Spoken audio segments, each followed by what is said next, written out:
अब परमात्मा अपनी सच्चिदानंद घन की वाणी में 5वें वेद में कहते हैं, इस देही को देवालोचे तू नर क्यों उकलाता। जैसे कई व्यक्ति दुखी हो जाते हैं अपने प्रारब्ध के पापों से, संकट के ऊपर संकट, संकट के ऊपर संकट आ रहा है, तो वो क्या दुखी होकर के क्या धारणा करते हैं, हे भगवान आत्महत्या कर लो। इसके विषय में परमेश्वर अपनी वाणी में कहते हैं, इस देही को और देवता लोचे तू नर क्यों उकलाता। इस मनुष्य शरीर को तो देवता भी तरस रहे हैं जो तुझे प्राप्त हुआ है, और तू इससे क्यों उकलाता है, यानी इससे क्यों छक लिया। अब इससे दुखी होकर तू इसको नाश करने जा रहा है, इससे अच्छा कोई संत तलाश कर, भक्ति कर, पूर्ण संत की खोज कर। अब यहां इन जालिमों ने क्या जुल्म कर रखा है, ये नकली संतों ने, ये असली संत तक जाने नहीं देते। जगह जगह इन ठगों ने अपनी दुकानें खोल ली, ना इनको कह का पता, ना भगवान का पता, ना भक्ति का ज्ञान, और लंबे चौड़े आश्रम बना लिए और ऐसी मार्मिक बातें लिख दी। सचखंड की सड़क, वो तरह का जो सचखंड, सतलोक की सड़क माने सीधा रास्ता, पक्की, जिसमें कोई बाधा ना हो। तो श्रद्धालु तो फिर जाएगा भाई, जिसको रोग है, जिसको चाह है परमात्मा की, वहां जा फंसे नकलियां के पास। पूर्ण मोक्ष मार्ग इसी आश्रम में प्राप्त होता है। इस तरह के पता नहीं कितने संत बने हुए हैं।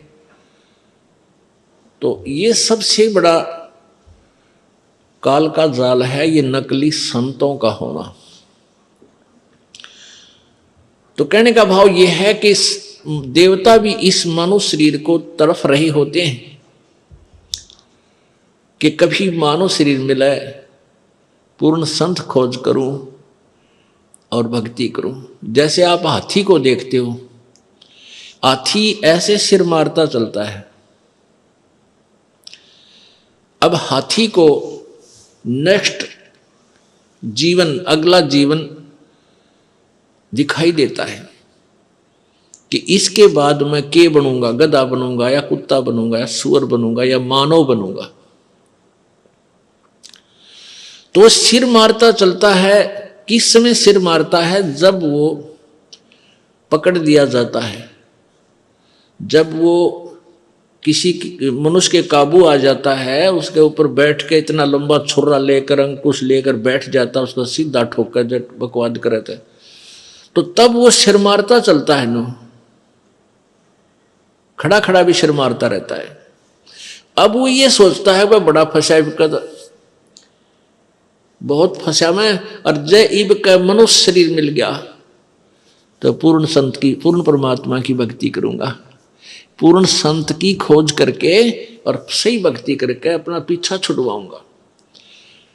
अब परमात्मा यहां क्या बताना चाहते हैं कि जो कुंजर सिर धुनत है, अगला जन्म सुझंत, इब कहेल नर करत सेव पूरे संत।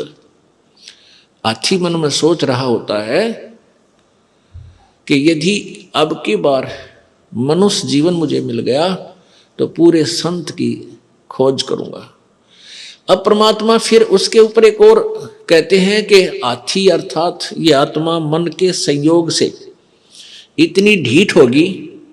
हाथी के विषय में कहते हैं कि हाथी तभी तक सिर पटक रहा है, धुन रहा है, जब तक यो बंद में आ गया और मनमानी इसको मस्ती नहीं कर पा रहा, इसलिए ये भगवान याद कर रहा है और ईब छोड़ दे इसने। अब इसको खोल दे यहां से और जंगल की तरफ कर दे। कति भगवान याद ना करे, उड़ा खावा केड़े के पेड़ा नर मार मस्ती फुर फुर नावर ठाठ करे, नरी को बिद करे, कति सर नहीं दोने ना इसका याद आवा भगवान, हालांकि इसको पता भी है। तो इसलिए परमात्मा कहते हैं भाई इस परमात्मा के तत्व ज्ञान के बिना ये प्राणी ना तो भक्ति कर सकता और ना ही अपने इस मानव जीवन को ठीक ढंग से जी सकता। इसमें कोरी को बद करेगा। थोड़ा सा कोई राजपद प्राप्त हो गया, कोई बड़ा सा अधिकारी बन गया तो धरती तोलन न हो जा। मंत्री, मुख्यमंत्री, प्रधानमंत्री, राष्ट्रपति बन जाए तो पता ना क्या सोच बैठा है, और भूल जाता उसमें कि तू इंसान भी है, तू जीव भी है। तो ये जो चौंध लावा है, ये काल लगावा है, ये भूल जो डालता है, ये काल लगाता है कि ताकि ये नरे कर्म फोड़ ले अपने और पापों की गठड़ी बांध ले। क्योंकि अच्छी आत्माएं पूर्व जन्म की होती हैं, वो ही कोई उच्च पद, अच्छा धन प्राप्त करती हैं। तो वो अच्छी आत्माओं से नरे पाप करवा कर उनको नीच आत्मा बनवा देगा। और जो दुखी हैं, वह तो पिछले जो गरीब हैं, रोगी कोडी हैं, वो तो पिछले जन्म के पहले ही पाप नरे इकट्ठे कर रखे। तो पुण्यात्माओं, तत्व ज्ञान से हमें ये जानकारी होगी कि पूर्ण संत हमें मिला है, उनसे हम भक्ति लेकर साधना, सत साधना करें और मर्यादा में रहेंगे तो हमारे पाप कर्मों से आने वाले प्रारब्ध के जो कष्ट हैं वो पाप भी कट के हमें सुख होगा। यानी आप पर आने वाली आपदाएं, संकट भी दूर होंगे, आप निर्धन भी नहीं रहोगे, आप धनी बन जाओगे। एक तो आप यहाँ के भौतिक सुख के, भौतिक धन के धनी बनोगे और आध्यात्मिक धन के भी आप धनी बनोगे। आप दोनों ही धनी इस परमात्मा की सत्य साधना से। कौन से परमात्मा की? उस पूर्ण ब्रह्म की। गीता जी अध्याय नंबर 15 के श्लोक नंबर 1 से 4 तक ये बताया गया है कि ये संसार रूपी एक उल्टा लटका हुआ वृक्ष जानो, और वृक्ष की ऊपर को जड़े मानो, ऊपर अर्श कुर्श पर, अर्श माने आसमान पर, कुर्श माने उसके कॉर्नर पर, आखिरी छोर पर, अर्श कुर्श पर श्वेत गुमज है। और जहां परमेश्वर का डेरा, जहां कबीर परमात्मा का डेरा स्थान सतलोक है, अरस यानी आसमान के अंतिम छोर पर, ऊपर में, कति चोटी में, सुन शिखर में, तो वहां परमात्मा रहता है सतलोक में। तो ऊपर को तो जड़ है, यानी वहां से तो सबकी उत्पत्ति हुई है, वहीं से ब्रह्म की उत्पत्ति, जो 21 ब्रह्मांड का मालिक है, ब्रह्मा विष्णु महेश का पिता है, जिसको काल ज्योति निरंजन भी कहते हैं, काल ब्रह्म भी बोलते हैं। और वहीं से परब्रह्म जो 7 संग ब्रह्मांड का स्वामी है, उसकी उत्पत्ति हुई है। अर्थात वो जड़ है, वो मूल है, मुख्य है, सबकी, सभी प्राणियों और सभी ब्रह्मांडों का रचनहार वही है। तो वो ऊपर को जड़ वाला, तो ये आदि पुरुष परमेश्वर यानी पूर्ण ब्रह्म रूपी तो जड़ समझो इस संसार रूपी वृक्ष की, और नीचे को ये तीनों गुण रूपी शाखा, रजगुण ब्रह्मा, सतगुण विष्णु, तमगुण शिव जी, ये शाखाएं हैं। बीच के जो और भाग हैं उनको काल ब्रह्म ने नहीं बोला गीता में।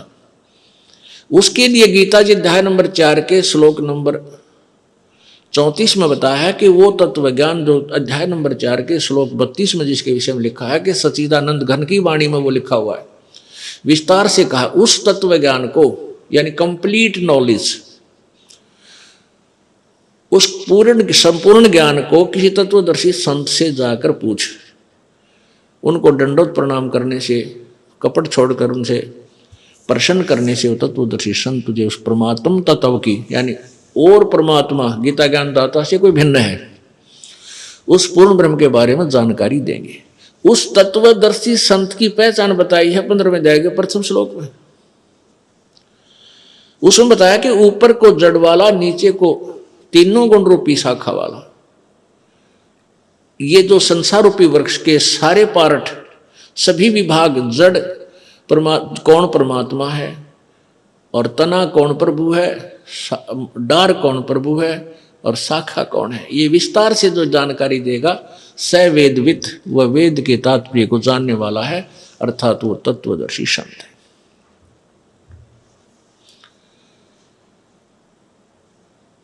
पुण्यात्माओं, परमेश्वर स्वयं आए थे, आप आरती, आप साजे, आप किंगर, आप बाजे, आप ताल झां जनकारा, आप नचे आप देखण हारा। कह कबीर ऐसी आरती गाऊं, आपा मध्य आप समाऊं। तो परमात्मा स्वयं ही आए हैं, आपा आरती नहीं होगी, आपा साजे, आपा किंगर, आपा बाजे, आपा नचे और आपा देखण आ रहा। आप ही एक दास की भूमिका कर रहे हैं परमात्मा, और स्वयं ही सब ब्रह्मांडों का संचालन करने वाले भी वही हैं, सबकी देख रेख भी वही कर रहे हैं। तो उन्होंने स्वयं ही आकर के ये ज्ञान बताया था, तत्व ज्ञान बताया था। उसमें वो क्या ज्ञान बताया था कि अक्षर पुरुष एक पेड़ है, निरंजनवा की डार, और तीनों देवा शाखा है, ये पात रूप संसार। उस परमेश्वर ने ही डिटेल बताई सारी। जड़ तो वो खुद मालिक है ही, उससे अलग बता रहा है कि जैसे पेड़ आपको बाहर नजर आता है पृथ्वी से, तुरंत वो मोटा जो हिस्सा होता है वो तना है। ये संसार रूपी वृक्ष का जो 7 संग ब्रह्मांड का जो अक्षेत्र है, उसका मालिक है, उसको तो समझो तना है, और वो है परब्रह्म यानी अक्षर पुरुष।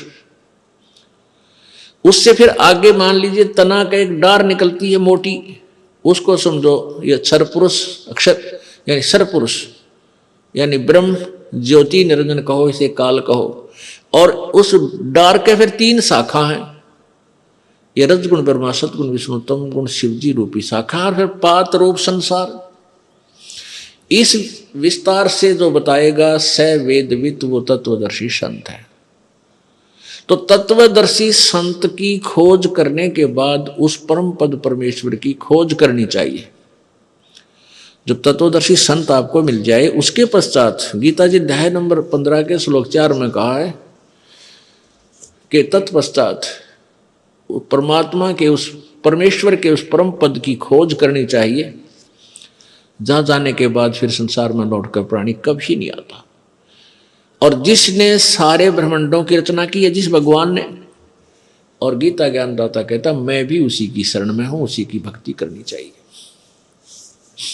गीता जी अध्याय नंबर 18 के श्लोक नंबर 62 में कहा कि अर्जुन तू सर्वभाव से उस परमेश्वर की शरण में जा, जिसकी कृपा से तू परम शांति और शाश्वत स्थान अर्थात सनातन परम धाम को यानी सत्यलोक को प्राप्त होगा।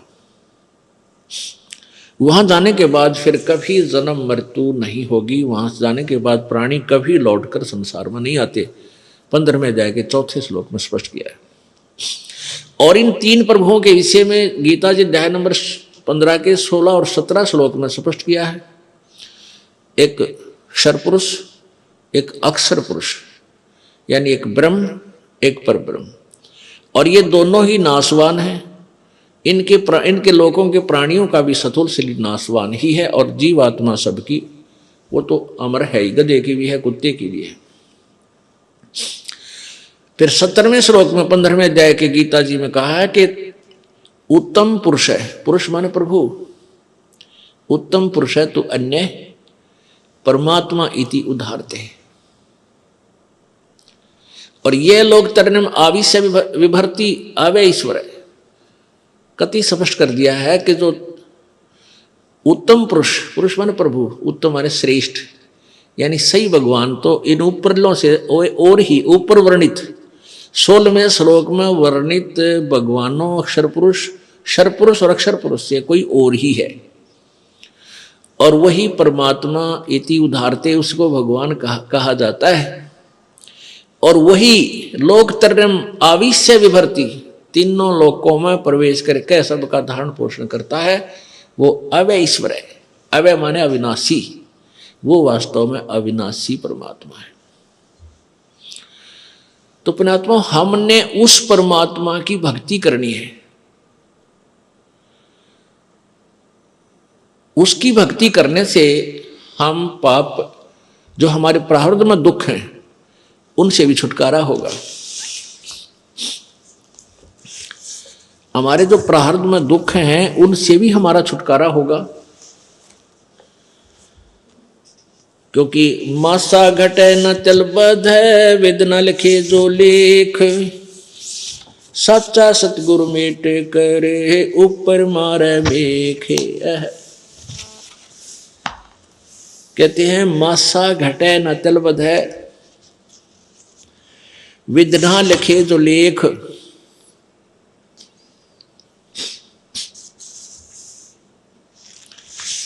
और सच्चा सतगुरु मेट के ऊपर मार दे मेघ। आपके प्रारब्ध में जो भी लिख दिया गया है, आपका जो मनुष्य जीवन आपको प्राप्त है, इसमें जो कुछ भी लिखा गया है, इसमें कोई परिवर्तन नहीं हो सकता। मासा घटे न तल बधै, वेदना लिखे जो लेख। जो परमात्मा ने आपके भाग्य में लिख दिया उसमें कोई परिवर्तन नहीं हो सकता। कब तक? जब तक आप पूर्ण परमात्मा की भक्ति नहीं करोगे, परम संत की खोज नहीं करोगे, तब तक आपका प्रारब्ध का दुख, आपका संकट निवारण नहीं हो सकता। तो उसके लिए आपने संत की खोज करनी पड़ेगी, परम संत की। और परम संत हमें मिलेगा तभी हमारा छुटकारा होगा। पुण्यात्माओं, मानुष शरीर दुर्लभ है, मिले न बारंबार, और वही तरवर से पत्ता टूट जाइयो फिर नहीं लागे डार। इस सबसे पहले तो हमने इस मनुष्य जीवन की वैल्यू से, इसकी कीमत से परिचित होना चाहिए। ये कितना अनमोल है, ये कितना बहुमूल्य है। जब हम इसकी कीमत से परिचित होंगे तभी हम भक्ति कर पाएंगे। क्या बताते हैं कि कहता हूं कई जात हूं, कहूं बजा के ढोले, श्वास जो खाली जात है ये 3 लोक का मोले। एक मानव शरीर का जो श्वास है, ये एक श्वास भी कहते 3 लोक के तुल्य। क्योंकि हम 3 लोक, वह हमारे लिए तो बहुत बहुत ज्यादा है। इसलिए परमात्मा ने हमें समझाने के लिए उदाहरण दिया है ये, कि जैसे एक गांव का सरपंच बन जाता है, उसको सैकड़ों हजारों आदमी, सरपंच साहब राम राम, सरपंच साहब नमस्ते, इतनी प्रभुता हो जाती है उस व्यक्ति की, और वो फूला नहीं समाता। और जब वो बन जाए एमएलए, कोई व्यक्ति एमएलए बन जाता है, कुछ क्षेत्र का मुखिया बन जाता है वो, उसको तो फिर न जाने कितने व्यक्ति, कर्मचारी, अधिकारी सारे सलूट मारे, फिर वो फूल जाता है। और एक बन जाए मुख्यमंत्री एक प्रांत का, फिर तो कहना है कि वो तो धरती पर पाए ना टेके। और बन जाओ प्रधानमंत्री एक टुकड़े का, एक देश का, छोटे से का या बड़े का, तो उसके माइंड की सोच है, वो तो 7वें आसमान पर घूमता है। फिर वो अपने आप को जीव नहीं समझता, क्योंकि उसके शब्द में, उसके वचन से ही ना जाने सबके में हिलता नजर आता है उसको। तो परमात्मा कहते हैं अगर पृथ्वी का एक राजा हो तो वो, उसकी कितनी प्रभुता होगी, उसके दिमाग में क्या सोच होगी, और उसकी कितनी वो अपनी वैल्यू समझता है। और ऐसे ऐसे पृथ्वी लोक, स्वर्ग लोक और पाताल लोक, इन तीनों का, तीनों की कीमत आप लगाओ कितनी होगी। और परमात्मा कहते हैं तुम्हारा मनुष्य जीवन का एक श्वास जब भक्ति बिना जाता है, सच्चे साधना बिना जाता है, तो इतनी कीमत है इसे एक श्वास के सिमरण की। अब इस कीमत को, इस मूल्य को केवल आप ही लगा सकोगे, अन्य व्यक्ति नहीं। क्योंकि आप सत्संग में आने से जौहरी बनोगे, लाल की परख करने लगोगे, तब आपको इसकी कीमत का अलग से पहचान होगी, तुरंत महसूस होगी। खास सत्य बात है। तो ऐसे महंगे मोल का एक सांस भी जावे और 3 लोक नहीं पटतरे क्यों धूल मिलावे। पटतरे माने बराबर नहीं। आप नित्यनियम में भी पढ़ते हो, अपने नित्यनियम के अंदर आपको बहुत कुछ विज्ञान है। विज्ञान माने तत्व ज्ञान है, विशेष ज्ञान है। अगर आप ये वीडियो YouTube पर देख रहे हैं तो हमारे चैनल को सब्सक्राइब करें और बेल आइकन को दबाना ना भूलें। अगर आप Facebook पर ये वीडियो देख रहे हैं तो हमारे पेज को लाइक करें।